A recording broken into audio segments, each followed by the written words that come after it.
nicht mehr. Hilf mir, Philipp. Was tust du? Was ich schon längst hätte tun sollen. Ich bringe dich um. Wenn dieses Band der Polizei in die Hände fällt, dann wird dieser ganze Fall wieder aufgerollt. Bitte, wir müssen beweisen, dass das Band eine Fälschung ist, damit die Steigenberg nichts mehr gegen uns in der Hand hat. Ich kaufe die Landsteinbank zurück. Wenn Ansgar hier Chef wird, dann bin ich raus. Soll das ein Witz sein? Ihr wagt es, meinen Vorschlag abzulehnen. Du dachtest, wir sind am Ende. Das sind wir nicht. Noch lange nicht.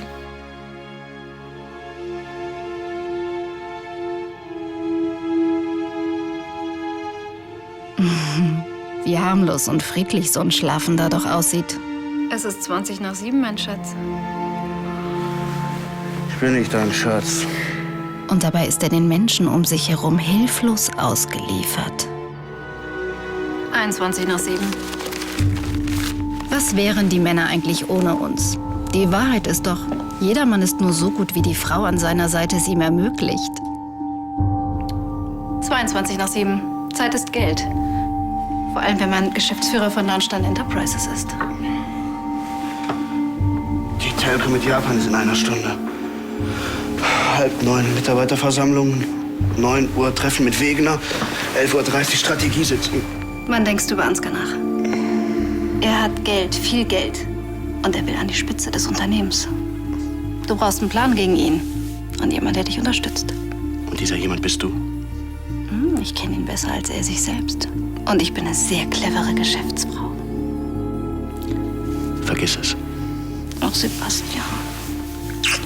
So gut, wie wir uns mittlerweile verstehen. Privat. Rein geschäftlich liegen unsere Methoden diametral auseinander und das Ja, aber Gegensätze ziehen sich an. wird sich auch nicht ändern. Du glaubst also, dass du allein eine Chance gegen ihn hast? Das glaube ich nicht nur. Das weiß ich. Es gibt Menschen, die sind geborene Einzelkämpfer. Und andere, die es nur von sich glauben.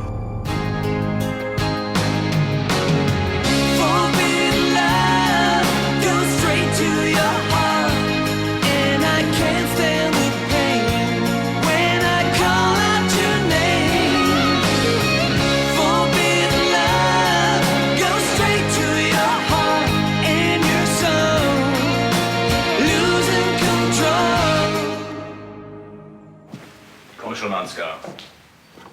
So eine Chance lässt du dir doch nicht entgehen. Jetzt mach mir mal nichts vor, da muss doch ein Haken dran sein. Bei der Gewinnspanne.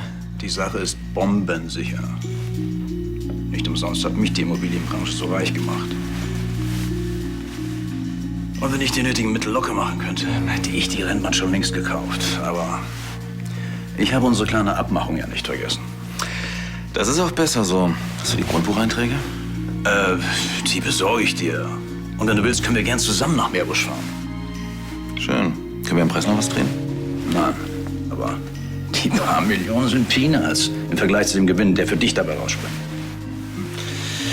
Also, du bist der Makler, du hast die Hand drauf. Du sorgst dafür, dass ich den Zuschlag kriege? Nee, aber selbstverständlich. Sonst wäre ich doch kaum hier, Ansgar. Dann gehe ich mal davon aus, dass unser kleines Gespräch vertraulich bleibt. Dann kann ja eigentlich nichts mehr schiefgehen. Da geht nichts schief. Hätte ich dir den Deal sonst angeboten? Wenn du mich fragst, gammelt dir die Immobilie unter dem Hintern weg. Rennen haben da seit Ewigkeiten nicht mehr stattgefunden. Und es gibt auch keine Pläne, den Betrieb wieder aufzunehmen. Ist das alles, was du rausgefunden hast? Ich habe das auf die Schnelle zusammentragen lassen. Ich weiß ja noch nicht mal, wonach ich überhaupt suchen soll. Ich auch nicht. Sag mal, seit wann interessierst du dich eigentlich für Pferderennen? Tu ich nicht. Klar, deswegen lässt du mich auch diesen ganzen Quatsch hier zusammentragen. Ich will ja nicht die Spaßbremse spielen, aber du weißt schon, dass wir im Moment nicht die Mittel haben, uns eine Rennbahn zu kaufen. Zumindest nicht, ohne uns massiv zu verschulden. Und Ansgar wartet nur darauf, dass wir einen Fehler machen. Lass es doch einfach.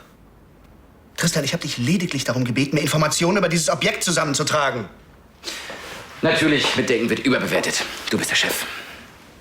So habe ich das nicht gemeint.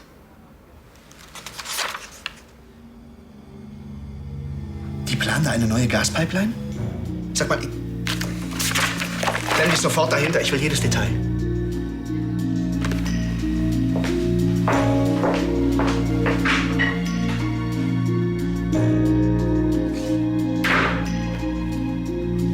Mittagessen bei uns. Entschuldigen Sie. Kein Problem, ich hätte ja besser aufpassen können. Dr. Berger, Sie sind ja immer noch auf Königsbrunn. Ja, ich habe Ansgar in einer Immobilienangelegenheit beraten. Ah, Helena von Nahnstein, meine Cousine. Ach, ihr kennt euch schon?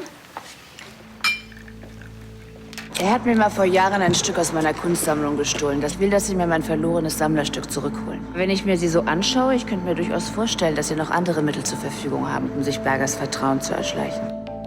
Sie haben jetzt die Gelegenheit, Ihre große Liebe vor dem Gefängnis zu bewahren. Ansgar hat uns auf der Soiree miteinander bekannt gemacht. Und manchmal sind seine Freunde netter als er selbst.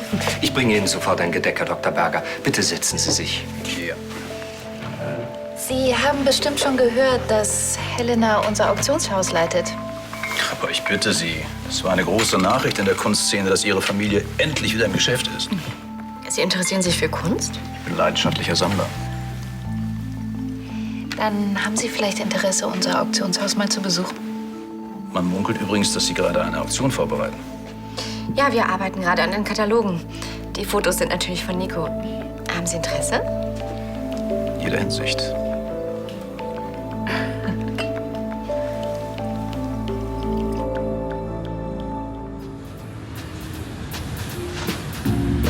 Ich habe einen sehr schönen Tisch für Sie. Wie wäre es mit diesem hier? Danke, ich setze mich lieber zu meiner Frau und ihrem, wie heißt das noch? Liebhaber? Lebensabschnittsgefährte oder, na doch, eher Zeitvertreib. Vielen Dank. Ihr habt doch nichts dagegen. Wir wechseln den Tisch. Natürlich. Ja, wieso das denn? So eine Mittagspause zu dritt kann doch ganz nett werden. Und übrigens, Partner reicht völlig. Wir wollen doch nicht, dass du dir das Hirn zermarterst. Natürlich. Das versuchst du ja auch zu vermeiden, wo es nur geht. Ich schone meine Kräfte eben ganz gerne für die wirklich wichtigen Dinge. Ja, du schonst dich. Das höre ich über dich auch immer wieder. Und du? Schon eine nette kleine neue Anlage gefunden, mit der du Marias Geld in den Sand setzen kannst? Ach, weißt du brauchst dir um mich keine Sorgen zu machen. Im Gegensatz zu dir habe ich alles, was man braucht, um erfolgreich zu sein. Kontakte, Know-how, Wissen und das nötige Kleingeld. Fast alles. Denn das, was du wirklich willst, das hab doch ausgerechnet ich. Den Posten als Geschäftsführer bei Nahnstein Enterprises. Zu schade. Also, für dich. Schmeckt's dir?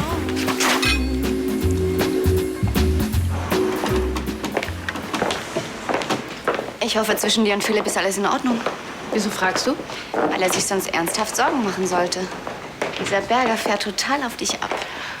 Meinst du? Sag mal, irre ich mich oder kann es sein, dass du dich darüber freust? Naja, darüber freut sich doch jeder, oder? Nur für den Flurfunk. Ich stecke in keiner Beziehungskrise, ja? Ach komm, ein bisschen geflirtet hast du schon. Das war Akquise, mehr nicht.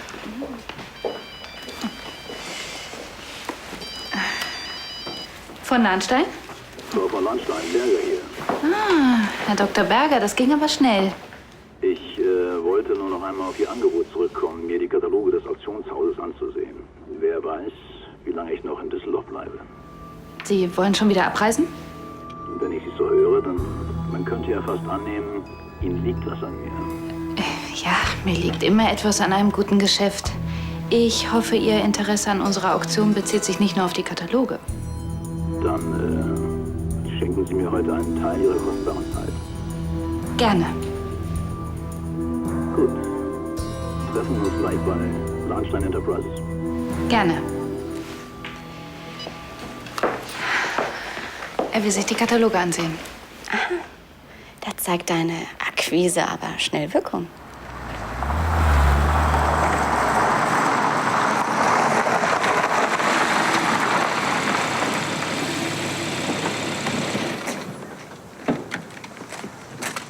Mein Einfluss tut dir gut. Du hast Ansgar mundtot geredet. Ich habe ja auch bei der Meisterin gelernt. Du, ich komme gleich nach, ja? Okay. Herr Berger? Ja, bitte? Entschuldigen Sie, dass ich so mit der Tür ins Haus falle, aber ich habe heute Vormittag Ihr Gespräch mit meinem Vetter mitbekommen. Ansgar. Also rein zufällig. Sie haben doch über die Rennbahn in Meerbusch geredet. Ich weiß jetzt nicht, ob wir... Sie steht zum Verkauf. Und unter dem Grundstück soll eine Gaspipeline gebaut werden. Da wissen Sie mehr als ich. Ich darf Sie kurz zitieren. Die Millionen sind Peanuts zu dem Gewinn. Sie sind der verantwortliche Makler, der den Zuschlag erteilt. Also, was auch immer mein Vetter Ihnen anbietet, ich zahle mehr. Das geht nicht. Keine Sorge, ich verfüge über die nötigen Mittel und über die nötigen Informationen über das Gelände. Ansgar ist ein guter Freund von mir. Verstehen Sie nicht? Am besten Sie vergessen gleich wieder, was Sie da gehört haben. Schönen Tag noch. Der hatte Panik. Wer denn? Dr. Berger? Glaub mir, dieser Mensch neigt nicht zur Panik. Du glaubst wirklich, dass du auf diese Art und Weise etwas über meine Geschäfte erfährst? Ach, es geht um Geschäfte.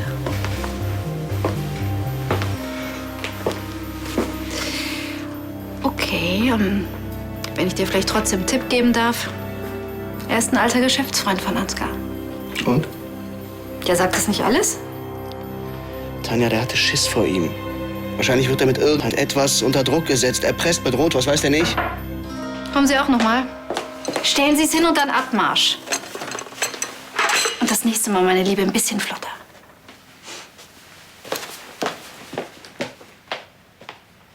Okay. Dann lass uns doch mal herausfinden, ob dieses ominöse Geschäft wirklich ein Risiko ist oder vielleicht tatsächlich eine Chance. Es tut mir sehr leid, aber ich habe keine Zeit für Kaffeeklatsch. Sie können natürlich auch das ein oder andere Artefakt aus Ihrem eigenen Bestand versteigern lassen. Wie es aussieht, werde ich meine Sammlung eher vergrößern oder erweitern. Darum interessiert es mich auch, was für Exponate Sie zur Versteigerung bereithalten. Sagen Sie, darf ich Sie vielleicht zu einem Essen einladen?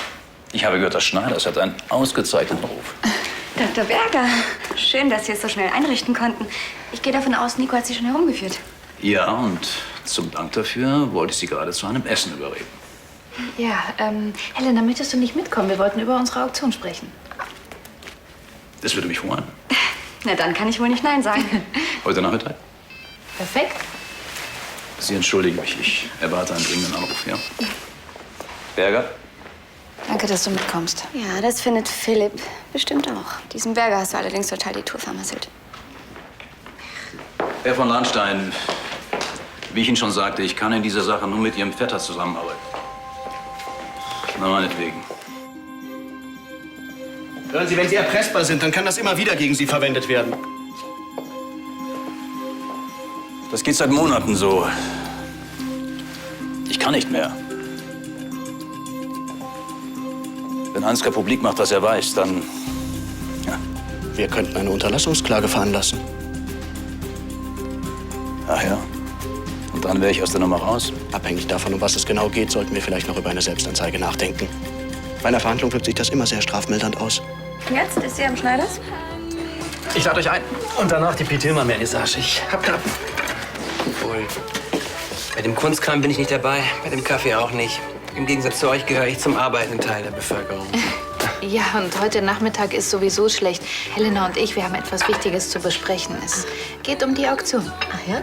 Ja. Du kümmerst dich nur noch ums Auktionshaus. Was sagen eigentlich deine Kunden dazu, wenn du ständig Shootings absagst? Tue ich gar nicht. Ich habe die nächsten Tage extra keine neuen Termine angenommen. Ja, aber da ich im Gegensatz zu Andi den ganzen Nachmittag nichts zu tun habe, setze ich mich mit einer Zeitung ins Schneiders und wenn ihr fertig seid, führe ich euch aus. Aber das ist doch total langweilig und ich weiß auch gar nicht, wie lange das dauert. Und du willst doch nicht, dass Charlie denkt, dass du uns hinterher spionierst, oder? Verstehe, ihr braucht Zeit für euch. Ach ja? Ja, komm. Gib den Mädels ein bisschen Zeit, über ihre Lippenstifte und Unterwäschen zu quatschen. Also gut, dann bleibt mir wohl nichts anderes übrig, als euch viel Spaß zu wünschen.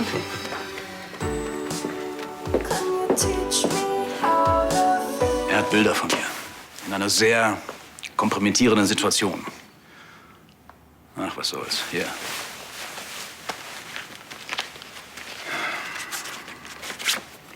Sehen Sie selbst. Ich will einfach nur, dass dieser Albtraum aufhört. Ich kann heute noch mit einem befreundeten Staatsanwalt sprechen. Ach, vorausgesetzt, wir werden uns mit der Galopprennbahn einig.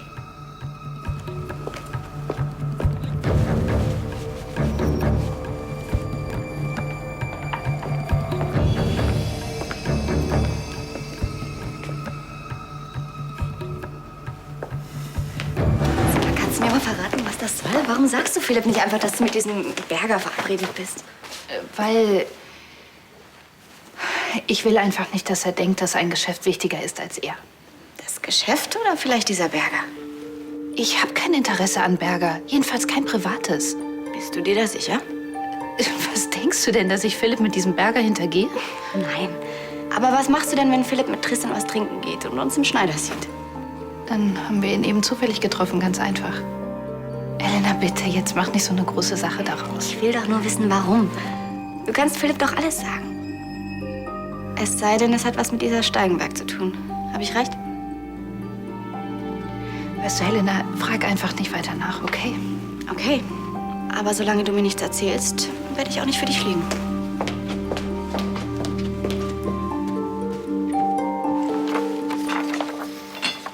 Du hast die Galopprennbahn in Meerbusch gekauft? Oh. Ein stolzer Preis. Ich dachte, ich hätte mich deutlich genug ausgedrückt. Wir können uns das... Parteigas baut eine neue Gaspipeline im Rheinland. Und die führt zufällig genau durch dieses Grundstück. Beim Wiederverkauf hole ich uns das zigfache rein. Mit dem Gewinn können wir übrigens auch die Lahnsteinbank zurückkaufen. Ohne Ansgar. Gratuliere, mein Sohn. Darf man fragen, wozu? Sebastian hat die alte Rennbahn gekauft. Was denn? Das kann ja nicht euer Ernst sein. Hast du irgendein Problem damit? Ich würde vermuten, ihr habt ein Problem damit. Über die finanzielle Abdeckung macht ihr mal keine Sorgen. Das Geschäft rentiert sich. Ach, du spielst auf diese Sache mit dieser Gasfirma an, diese Pipeline. Ataigas. Ja, die ist gestoppt. Das Projekt ist tot. Das Gelände kannst du vergessen. Woher willst du das wissen? Das kam gerade im Fernsehen. Fernsehen bildet. Manchmal. Überprüf das. Ich will sämtliche Informationen. Das ist aber auch eine ärgerliche Fehlinvestition. Hm? Du hattest recht. Womit genau? Dass du an diesem Berger interessiert bist? Nein, mit der Steigenberger. Sie erpresst mich. Moment mal, was hat die denn mit Berger zu tun? Sie haben mal zusammen gearbeitet oder sie hat mal was miteinander, ist auch egal. Er hat ja ein wertvolles Artefakt gestohlen und das soll ich ihr jetzt zurückholen. Wenn nicht, dann... Dann geht sie zur Polizei und übergibt ihr das Tonband, auf dem es sich so anhört, als hätte Philipp die Weber umgebracht. Ja, und wie sollst du dieses Kunstwerk jetzt zurückholen? Ihm abkaufen? So einfach geht das leider nicht. Denn offiziell besitzt er es ja gar nicht. Nein, ich muss es schon ein wenig schlauer anstellen, um herauszufinden, wo er es versteckt hält. Oh Gott, du willst es klauen. Sag mal, hast du noch alle Tassen im Schrank? Hast du vielleicht eine bessere Idee? Nico, das ist Kunstraub. Sag mal, das wird schwer bestraft.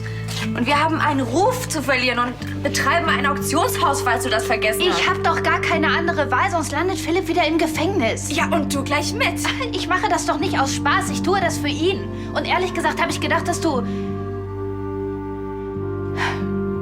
Entschuldige, vergiss es einfach.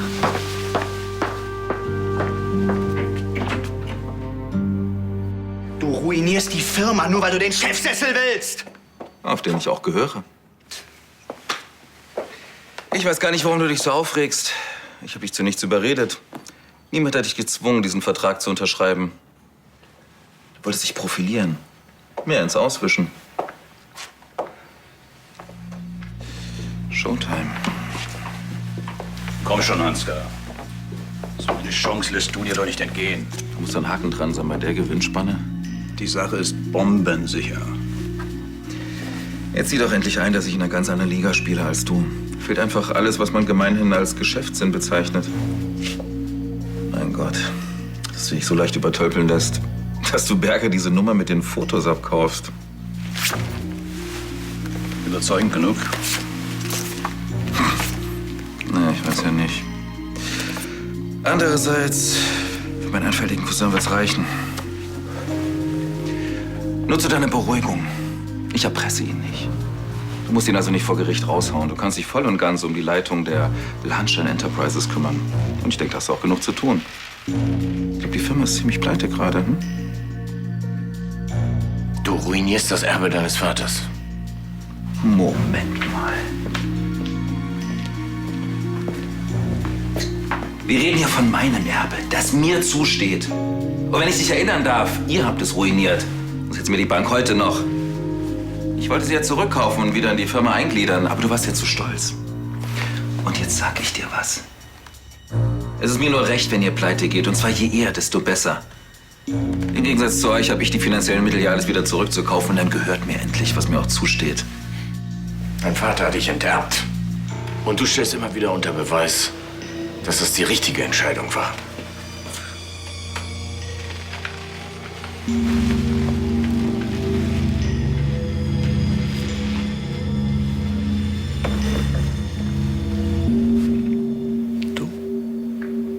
Kriegst uns nicht klein. Niemals.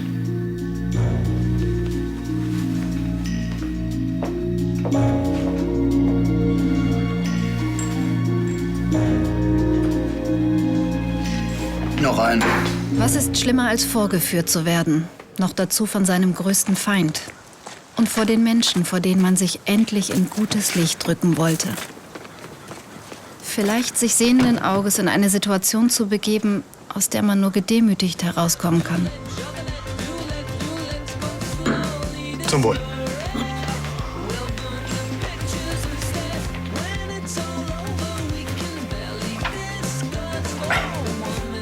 Tja, man kann wohl nicht immer gewinnen.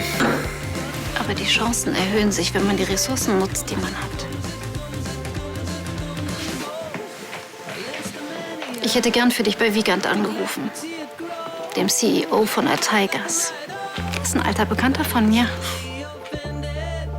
Niemand kommt ohne strategische Allianzen aus. Das wussten schon Caesar und Kleopatra und Churchill und Stalin und Harry Potter und Severus Snape. Und überhaupt, wer steht schon gern allein da? Bis später im Schneiders. Ich freue mich.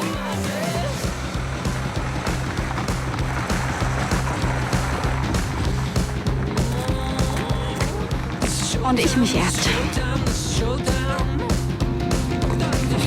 Vielleicht sollte die Geschäftsführerin eines Auktionshauses doch mehr über Kunstraub wissen. Ich betrachte es als Recherche.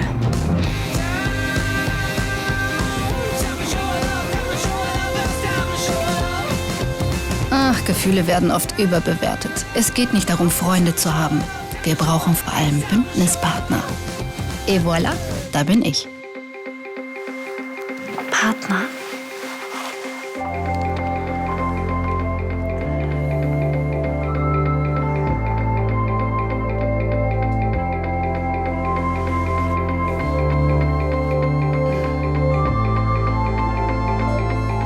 Ich habe eine Überraschung für dich.